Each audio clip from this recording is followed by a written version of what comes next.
Pessoal, olha que conhecimento extraordinário que eu venho compartilhar hoje com você.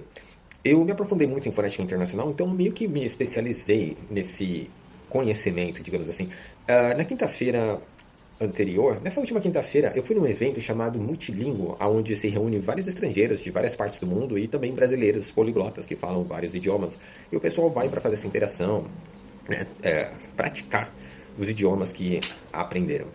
É muito legal o evento, muito bacana. Acontece lá na região de Pinheiros, Zona Sul de São Paulo. Zona Sul? Pinheiros é Zona Sul? Não, Pinheiros é Zona Oeste, né? Zona Oeste, perdão. E é legal que é, você se identifica, aliás, os idiomas que você fala é identificado através de algumas bandeirinhas que são coladas, autoadesivo, tá, na sua roupa. E a primeira vai de cima para baixo e a primeira bandeira é do seu país de origem. Então, obviamente, os brasileiros colocam a bandeira do Brasil e, na sequência, os idiomas que falam: italiano, espanhol, francês, inglês, alemão, enfim.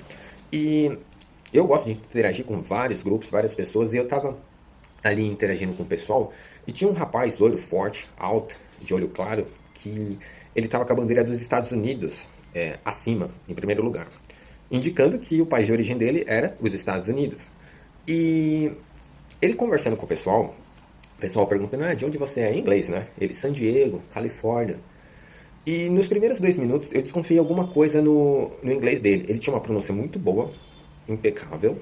Ele não tinha desvios de pronúncia falando. Ele não tinha um sotaque brasileiro carregado, um sotaque brasileiro forte.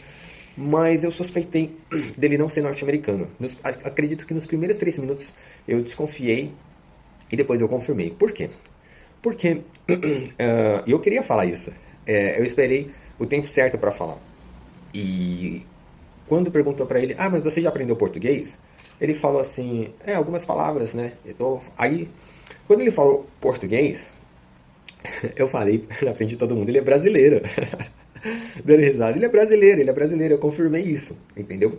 E aí eu expliquei por que eu identifiquei que ele é brasileiro. Embora a pronúncia dele estava perfeita, né?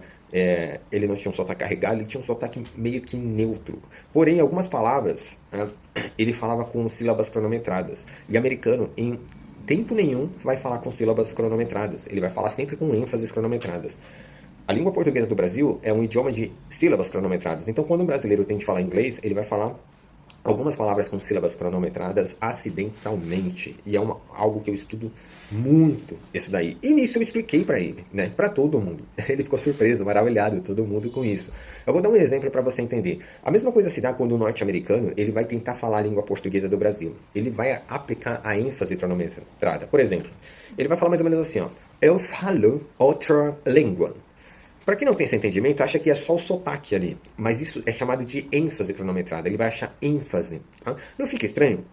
Ele fala assim: eu falo em outra língua. A mesma coisa é você brasileiro, tá? Quando vai falar inglês. Você acidentalmente ou imperceptivelmente, você vai falar com sílabas cronometradas. Muitas das vezes você vai achar que está abalando, como esse rapaz que tentou se passar por americano. Mas há detalhes. Esses detalhes indicam que você não é nativo da língua inglesa. E vice-versa. Se você achar estranho um americano falando desse jeito, entenda, você falando inglês também, se você falar com sílabas cronometradas, tá, vai ser estranho.